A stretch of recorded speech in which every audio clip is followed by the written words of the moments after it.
Hola a todos, ¿cómo están? Bienvenidos una vez más a la Semana del Arbitraje Internacional de Enfoque de Derecho.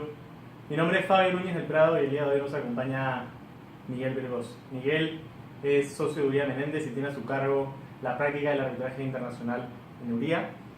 Es catedrático de Derecho Internacional Privado por la Universidad Autónoma de Madrid. Tiene un LLM en Columbia University y es doctor en Derecho summa cum laude por la Universidad de Bolonia. Tiene una dilatada experiencia en arbitrajes comerciales y arbitrajes de inversión. ¿Cómo estás, Miguel? ¿Cómo te encontramos el día de hoy? Muy bien, muchas gracias. Encantado de estar aquí y contestar a tus preguntas. Gracias. Una pregunta preliminar. Me gustaría mucho que nos cuentes un poco de tu experiencia, un poco qué es lo que haces estando a cargo de la práctica del arbitraje internacional en Uría Menéndez. Uría Menéndez es un despacho ibérico. Operamos tanto en España como en Portugal y como consecuencia de la internacionalización de la actividad económica de las empresas españolas y portuguesas, se ha desarrollado toda la práctica de arbitraje internacional sobre la base de que las transacciones internacionales, en un porcentaje muy amplio, el método que las empresas consideran favorito es el del arbitraje por distintas razones, desde el idioma que se puede elegir hasta el hecho de que les permite centralizar sus disputas en algunas instituciones que conocen bien. Por ejemplo, en España es muy normal en el ámbito europeo o paneuropeo el someterse al arbitraje de la Cámara de Comercio Internacional con alguna sede, si no es en España, por razones de neutralidad, porque la otra empresa es una empresa extranjera que prefiere una sede diferente, pues con sede en París o en Ginebra. Yo diría que son las dos sedes favoritas de las empresas. Muy bien. Como sabes, esta es la Semana del Arbitraje Internacional de Enfoque de Derecho y por ende la idea es un poco tocar algunos temas de debate que se enmarcan en el arbitraje internacional. Entonces, el primer tema que había elegido, a efectos de conversar contigo, era un tema álgido, que es la lex mercatoria.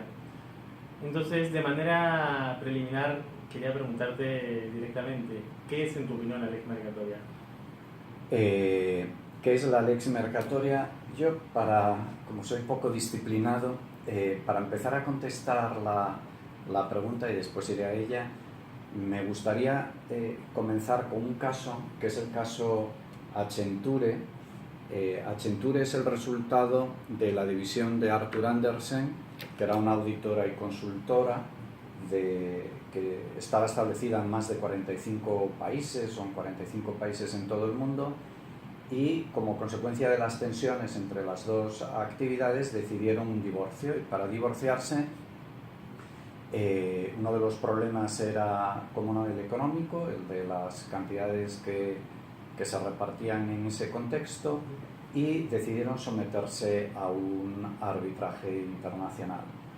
Y lo curioso de este arbitraje internacional es que, dada esta plurilocalización de Arthur Andersen, la decisión que tomaron fue que no se aplicara ninguna ley nacional.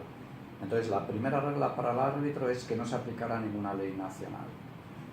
Y la segunda es, bueno, si no tenemos una ley nacional, ¿conforme a qué criterios se va a decidir este arbitraje?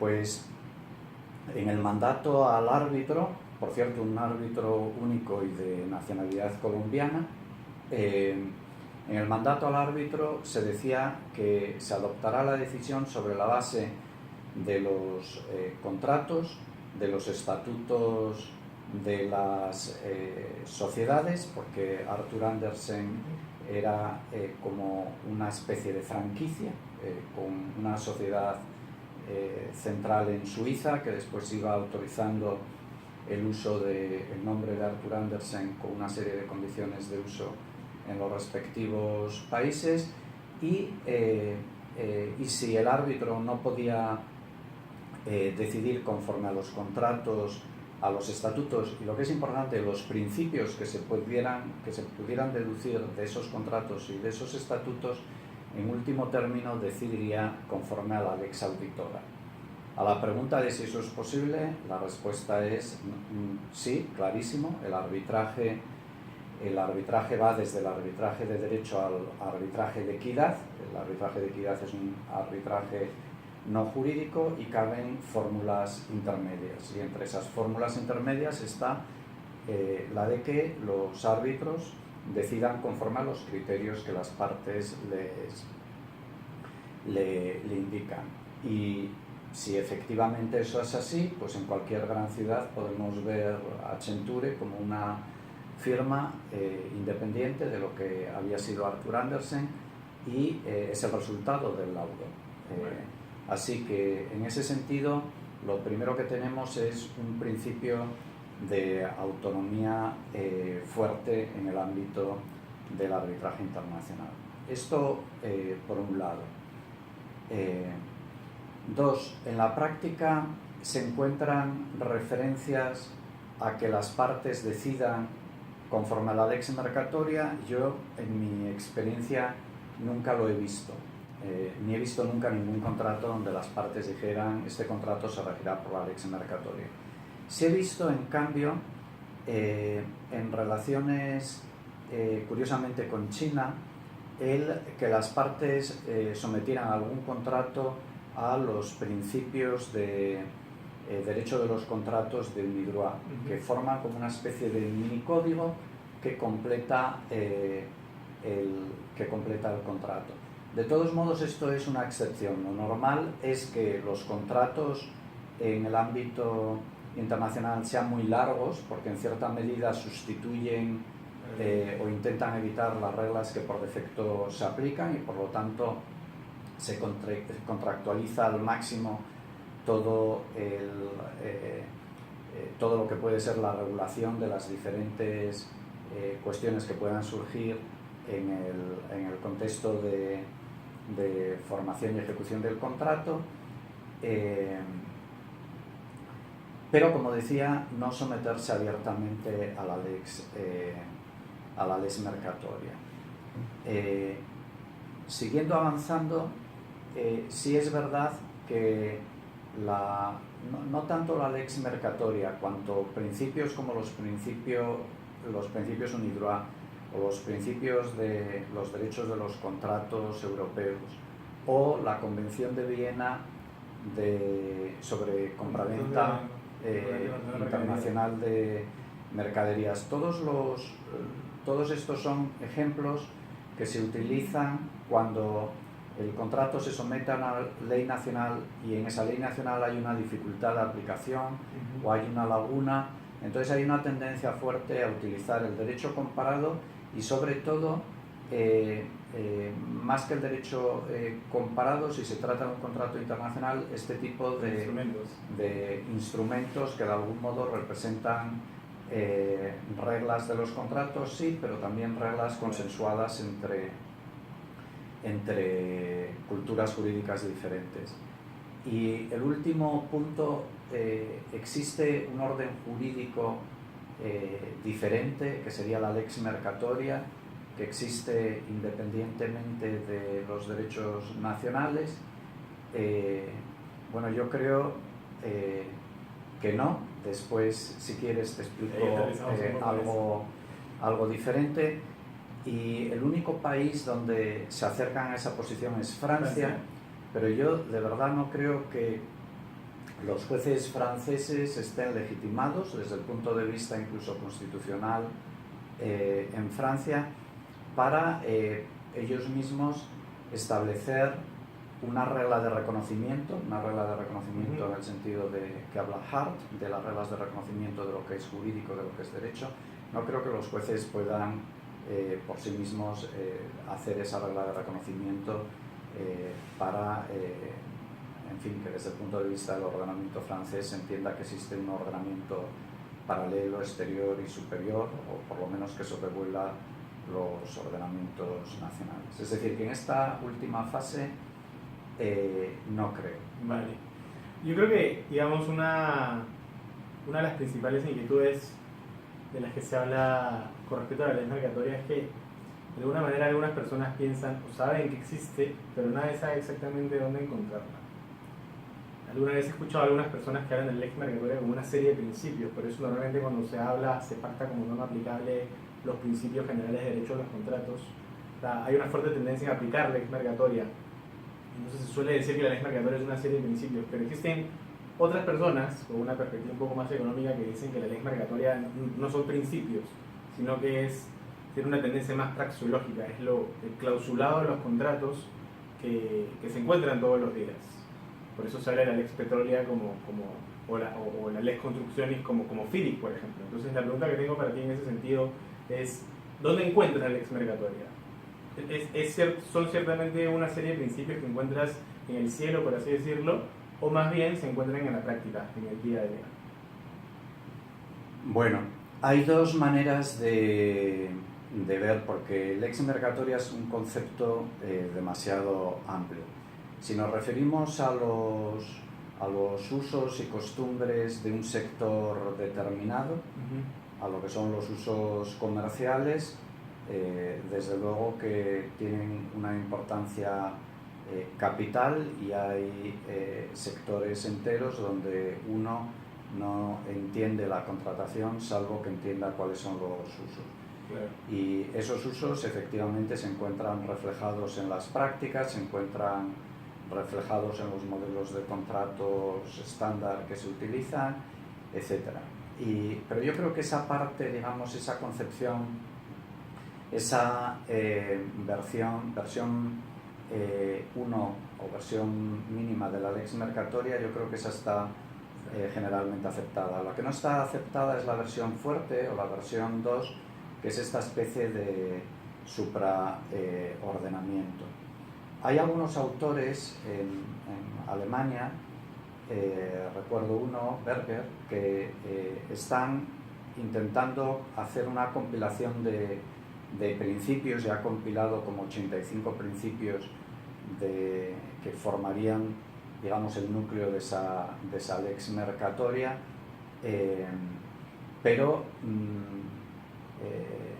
pero son principios de orientación que yo, de nuevo, no los he visto ni en los contratos, ningún tipo de referencia a ellos, ni tampoco en la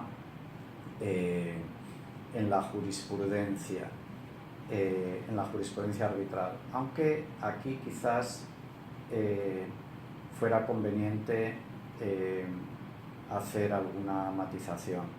O sea, atendiendo a la distinción que haces entre una lex mercatoria un poco más aceptada, hay muchos reglamentos arbitrales modernos, por ejemplo, el reglamento de la CCI y bastantes más, que dentro de la norma contenida en el reglamento con respecto a la norma aplicable, en su último inciso autorizan a los árbitros a utilizar o aplicar los usos y las prácticas aplicables.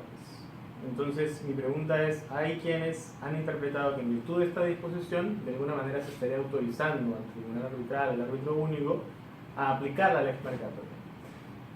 ¿Crees tú que en virtud de estas disposiciones es posible que al menos el tribunal arbitral pueda aplicar esa lex mercatoria más aceptada de la que hablabas, esa lex mercatoria sectorializada, o no sería posible? Sí.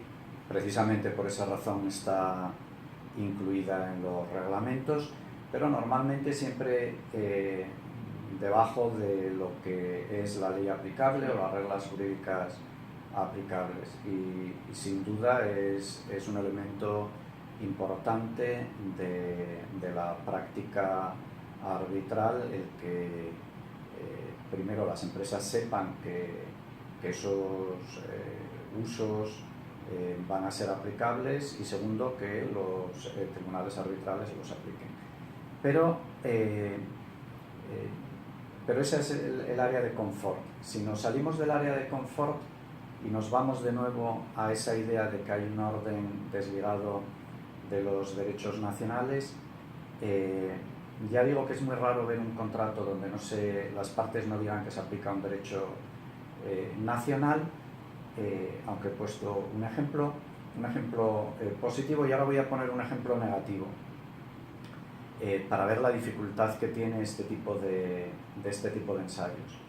y es el Eurotunnel, el túnel entre Europa y el Reino Unido, que fue una obra que requería una inversión enorme, y entonces al decidir, bueno, puesto que es un proyecto combinado Francia-Reino Unido, ¿cuál es la ley aplicable a estos contratos o a esta relación? Y a alguien se le ocurrió, quizás después de leer alguno de estos ensayos sobre la lex mercatoria, que nada mejor que decir que el contrato se regiría por el tronco común de principios de los contratos entre el derecho francés y el derecho inglés, porque el Reino Unido tiene una pluralidad de ordenamientos, el derecho inglés. Bueno, esto fue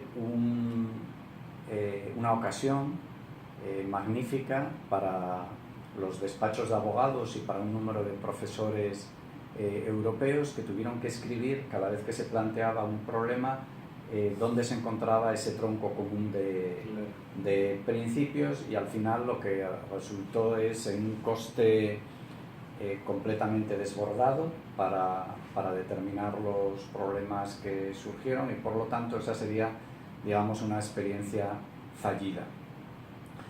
Ahora, con esto no quiero dar la impresión de que piense que las transacciones internacionales se rigen exclusivamente por los derechos nacionales, porque sí es cierto que hay una serie de cuestiones, una serie de problemas para los cuales el basarse en unas reglas comunes derivadas de la práctica y que sean generalmente aceptadas sería muy útil.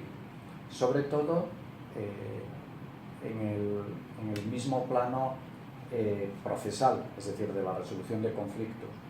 Y un ejemplo muy simple es el de los efectos que puede producir un laudo, el efecto de cosa juzgada.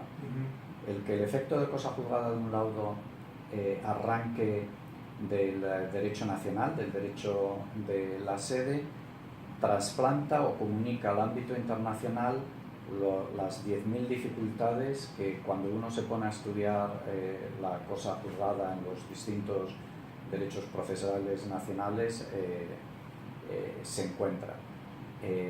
Y por lo tanto debería de ser, o deberíamos aspirar a que, de la misma manera que hay procedimientos que cada vez se parecen más en el ámbito del arbitraje, los efectos quedarán también determinados por una especie, por una suerte de lex mercatoria, donde si litigamos en Alemania, donde el concepto de cosa juzgada es muy estrecho, o litigamos en el Reino Unido, donde el concepto de cosa juzgada es más amplio, sin embargo el producto, el laudo, en una otra sede tenga, digamos, unas características comunes que le desliguen de esa conexión local. Vale. Ahora pasamos a un segundo tema álgido, algunas breves preguntas, un tema candente que es el reconocimiento del laudo anulado. Y en ese sentido yo creo que quizás podrías abordar brevemente cuál es la diferencia entre la teoría territorial del laudo y la teoría nacional del laudo, y sobre todo, y lo más interesante es saber cuál es, en tu opinión, la teoría, vamos a ver, la teoría con la que tú estás de acuerdo. La infraestructura del arbitraje internacional viene constituida básicamente por la Convención de Nueva York de 1958.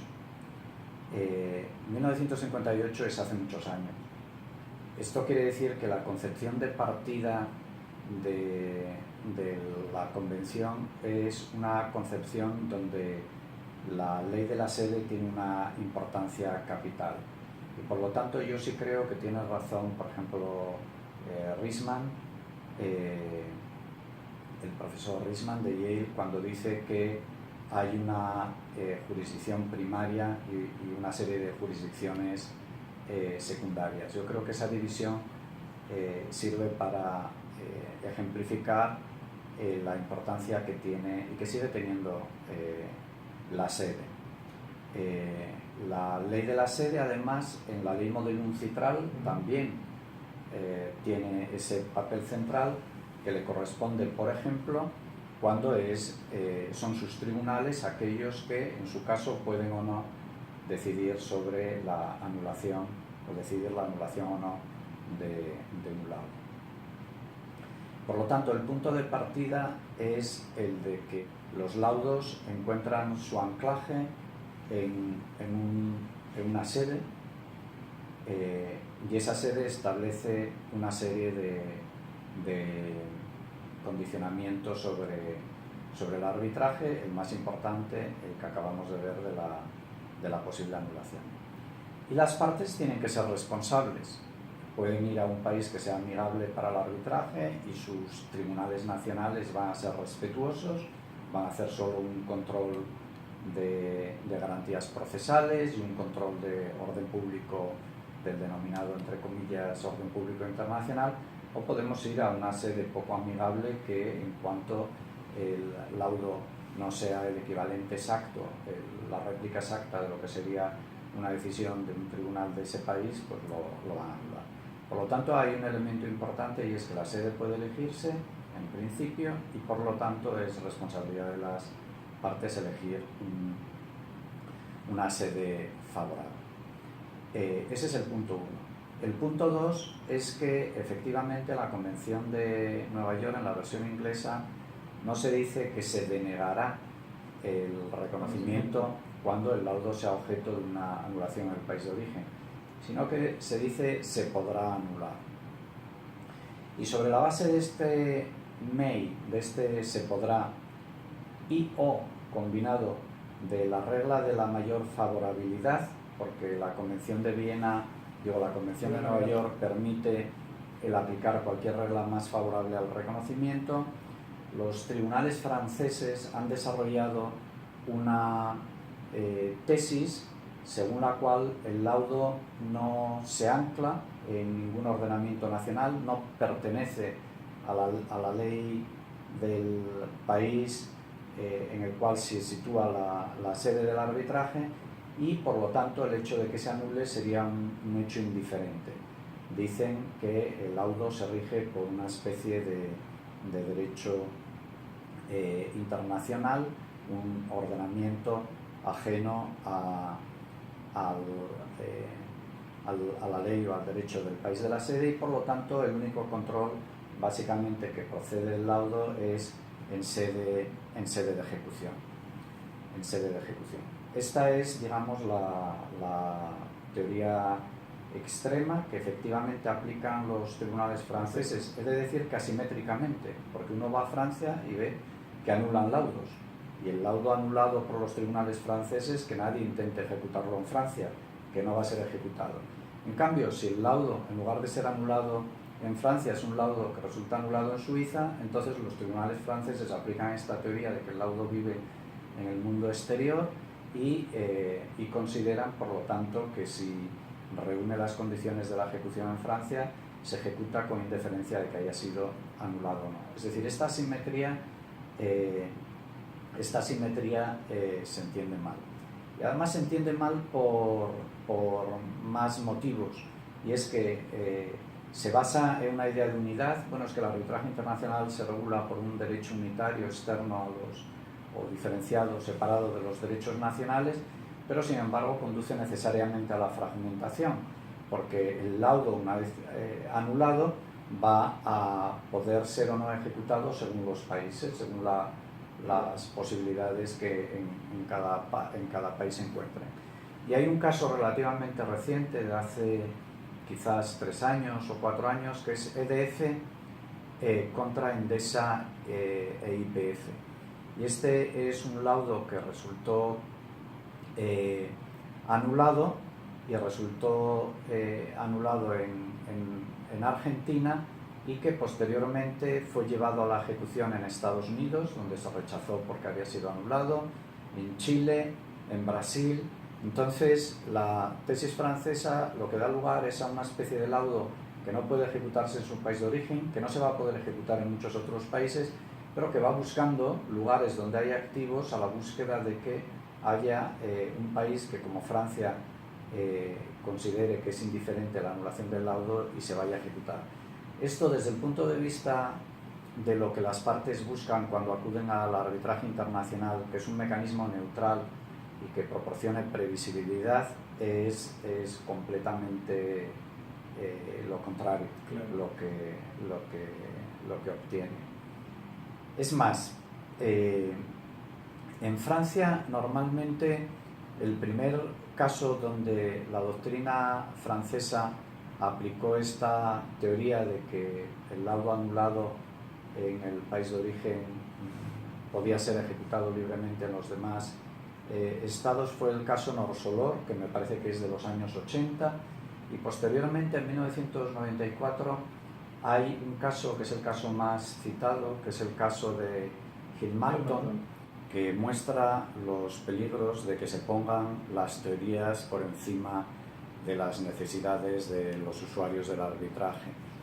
En este caso, Gilmartin es una empresa que ayuda a compañías de distintos países cuando quieren penetrar en el mercado argelino, que es un mercado difícil, y lo que cobran es una comisión cuando tienen éxito y obtienen un contrato o una operación sus clientes en Argelia. Uno de los clientes se niega al pago de las comisiones y Gilmartin inicia un arbitraje en Suiza. Como consecuencia de que en Argelia hay una regla prohibitiva conforme a la cual no se pueden pagar comisiones por operaciones realizadas en Argelia, el tribunal arbitral aplica esa regla imperativa como ley del país donde se debía de ejecutar, desarrollar el contrato, y la consecuencia es que el demandante se le deniega las indemnizaciones o el cobro de las comisiones. Gilmartin inicia un recurso de anulación en Suiza y el Tribunal Federal Suizo anula el laudo porque entiende que esa regla, la regla argelina, no es compatible con las ideas suizas de derecho, no es compatible con el orden público internacional, digámoslo así, y por lo tanto nos encontramos en una situación en que el laudo primero queda anulado en Suiza. Sin embargo, este laudo es ejecutado en Francia, en 1990. En el intermedio, Gilmartin reinicia el arbitraje porque la anulación del laudo no comporta la anulación de la cláusula o convenio arbitral, inicia otro arbitraje y esta vez se produce un laudo que es favorable a Gilmartin y que condena a la contraparte al pago de una serie de cantidades. Sin embargo, la Corte de Casación francesa confirma, a pesar de que ya hay un segundo laudo, confirma la ejecución del primer laudo en Francia, porque habían apelado y había llegado hasta la casación la ejecución del laudo anulado. Claro, esta es la situación en Francia, pero en paralelo el segundo laudo pronunciado en Suiza es ejecutado en el Reino Unido, y entonces las partes encuentran que en países diferentes, en Francia vale el laudo anulado, en el Reino Unido y en otros países vale el segundo laudo, y las partes se ven forzadas, por así decirlo, a continuar la disputa, en este caso para ver cuál de los dos laudos prevalece. Al final, las partes tuvieron que resolver el problema mediante una transacción, llegaron a una transacción viendo que lo que estaban haciendo era gastarse una fortuna en litigios sin que se llegara a una solución final. La pregunta que nos tenemos que dirigir es si con esta, entre comillas, lucha de teorías jurídicas sobre el papel de la sede o sobre si hay un orden jurídico supranacional que es quien gobierna los laudos, si esta lucha de teorías es lo que los usuarios del arbitraje necesitan cuando acuden al arbitraje llamados por el reclamo de que van a obtener una solución rápida, predecible y conforme, digamos, a los usos y tradiciones del comercio internacional. Y yo creo que la respuesta es no, y por lo tanto que esta idea la idea francesa es profundamente negativa para los usuarios del arbitraje internacional. Un poco una última pregunta para aterrizar todo lo que has expuesto muy bien. De alguna manera todo esto se concatena con los efectos de la relación de laudo. Y digamos, como bien has mencionado, tienes dos corrientes, ¿no? Tienes la corriente territorialista, que de alguna manera acuña que el recurso de anulación tiene un efecto erga omnes, de alguna manera unos precursores de Salvert y Vandenberg, pero por otro lado tienes a los precursores de la teoría nacional, sobre todo los franceses, Fouchard allá, que vienen y que dicen que el recurso de anulación no tiene efecto erga omnes.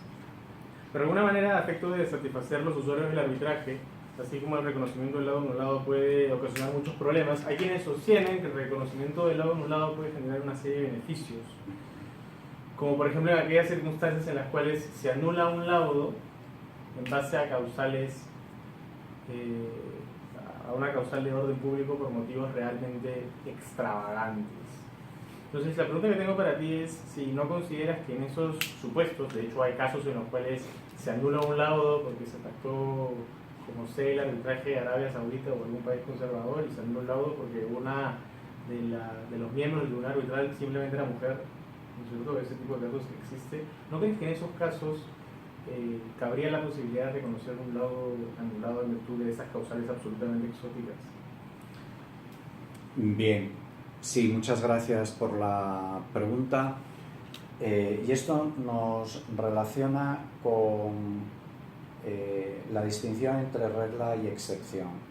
La construcción francesa, a mi juicio, es criticable porque convierte en regla lo que en buena lógica debería de ser una excepción. Convierte en regla el hecho de que se puede ejecutar normalmente con completa indiferencia a la anulación en el país de origen el laudo.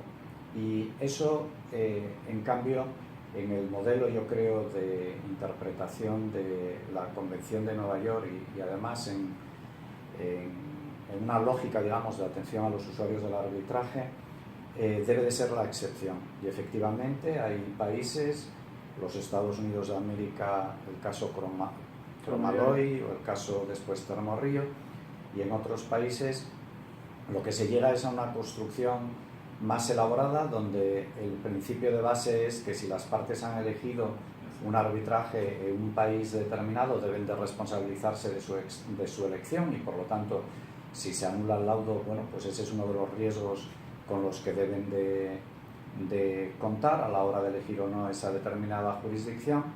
Pero en aquellos casos donde, como tú bien decías, la jurisdicción de la sede aplica un criterio extravagante o un criterio que repugna a nuestros principios, digamos, fundamentales jurídicos, y por lo tanto podríamos decir que repugna a nuestro orden público, en esos casos sería proyectable esa excepción, y por lo tanto considerar que pese a que el laudo ha sido anulado en el país de origen, sin embargo hay razones para entender que el procedimiento arbitral se desarrolló con plena garantía de los derechos de defensa de las partes, y que el tribunal arbitral aplicó de un modo normal y correcto el derecho aplicable, y por lo tanto que no hay